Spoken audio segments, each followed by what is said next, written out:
नमस्कार, मेरो नाम सूर्य तामाङ गम्बी। स्वागत छ तपाईँहरूलाई मेरो युट्युब च्यानलमा।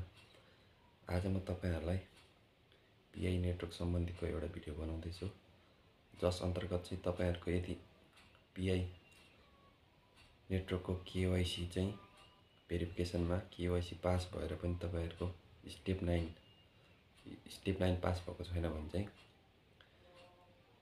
आज कसरी स्टेप 9 कसरी पास गर्न सकिन्छ भनेर म तपाईँहरूलाई बताउन गइरहेको छु। सर्वप्रथम के हुन्छ भन्दाखेरि हैन, यो स्टेप 9 को लागि चाहिँ अब धेरै व्यक्ति अनुसार यो ठाउँ अनुसार फरक समस्याहरू आइरहेको हुन सक्छ हैन। कुनै अकाउन्टमा चाहिँ के हुन्छ भने यो वालेटको समस्याले गर्दाखेरि पनि यो स्टेप 9 भेरिफिकेसन पास नभइरहेको हुन सक्छ हैन। स्टेप 9 जुन यो ग्रीन हुनुपर्ने ग्रीन नभएको हुन सक्छ। त्यसको लागि चाहिँ तपाईले के गर्नुपर्ने हुन्छ, पहिला वालेट चाहिँ एक्टिभेट गर्नुपर्ने हुन्छ।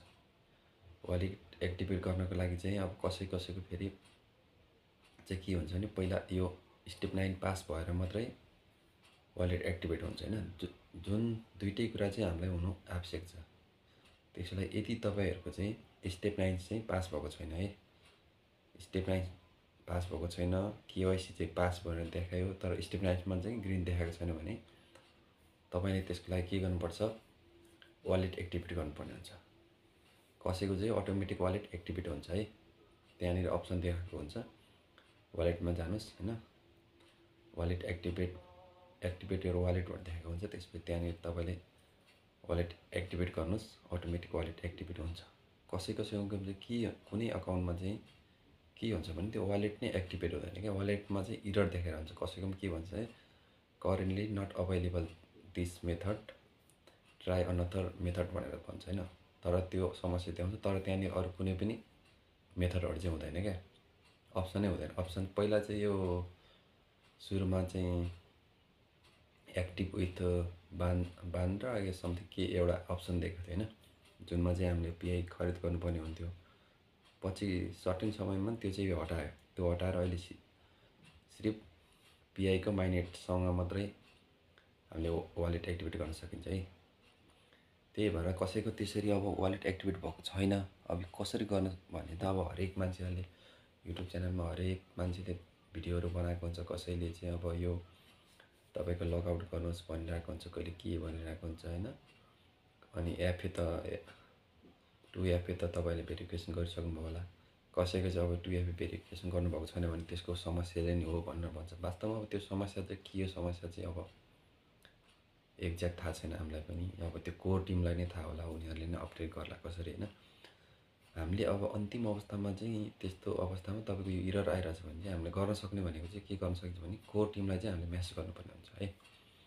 त्यसको लागि चाहिँ तपाई पिआई को एप ओपन गर्नुस्। एप ओपन गरेर 3 डटमा जानुस् हैन। 3 डटमा गएर तपाईले तल स्क्रोल डाउन गर्नुस्। स्क्रोल डाउन गरेपछि चाहिँ त्यहाँनिर तपाईले सपोर्ट पोर्टल भन्ने अप्सन देख्नुहुन्छ।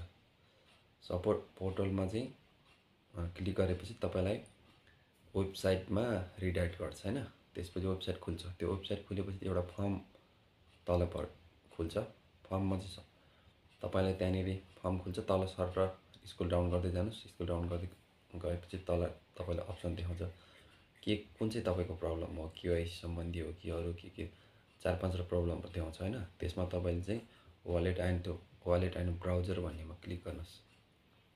क्लिक गरिसकेपछि हैन, तपाईले त्यहाँ माथि चाहिँ अप्सन देखाउँछ। त्यहाँ के गर्नुस् भन्दा तपाईले आफ्नो इमेल एड्रेस भर्नुस्। इमेल एड्रेस भरेपछि त्यहाँनिर तपाईको आइडी माग्छ, यो लगइन आइडी हैन, पिआई को यो तपाईको आइडी हाल्नुस्। त्यसपछि अब म कुन मोबाइल हो, डिभाइसको इन्फर्मेसन माग्छ, डिभाइसको त्यो भर्नुस् हैन। एन्ड्रोइड हो कि आइफोन हो कि त्यो भर्नुस्। त्यसपछि तपाईलाई भर्जिनहरु सबै त्यो डिटेल भर्नुस्। डिटेल भरेर तपाई सरर तल टिक गर्दै जानुस्। टिक गर्नुस्, टिक गर्दै जानुस् तल। टिक गर्दै गएपछि त्यहाँनिर चाहिँ एउटा अप्सन देखाउँछ फेरि तपाईलाई। त्यहाँनि ब्राउज भनेर एउटा चाहिँ तपाईले जुन त्यो के प्रब्लम आएको थियो त्यो स्क्रिनशट गरेर राख्नु भएको होला हैन। त्यो स्क्रिनशट चाहिँ तपाईले त्यहाँनिर अपलोड गर्नुहोस्। अपलोड गरेबाट चाहिँ तपाईले सेन्ड गर्नुहोस्।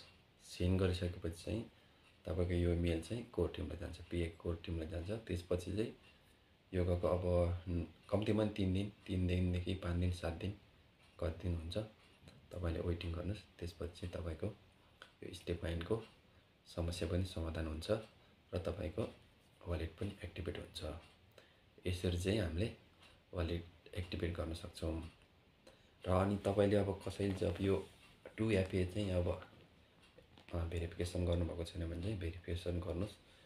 र अनि तपाईँले अरू पनि आइडियाहरू जति पनि गर्नुपर्ने हुन्छ सबै गर्नुहोस्। तपाईँले एकचोटि यो साइन आउट पनि गरेर हेर्नुहोस्। साइन आउट गरेर 1-2 घन्टा अथवा 2-3 घन्टा पछि लगइन गरेर पनि हेर्नुहोस्।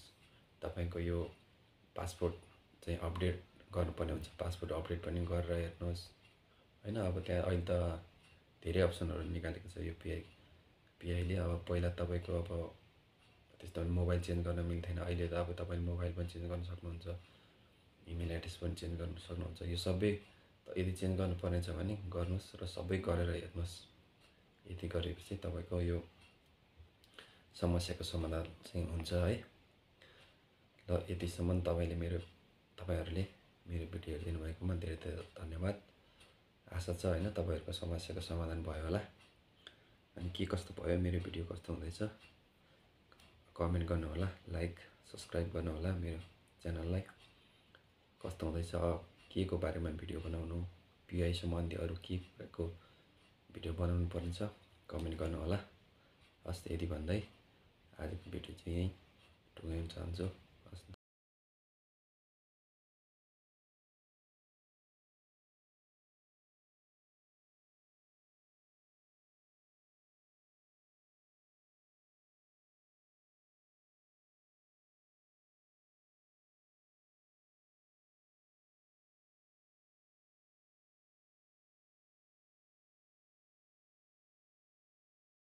धन्यवाद। See you in next video.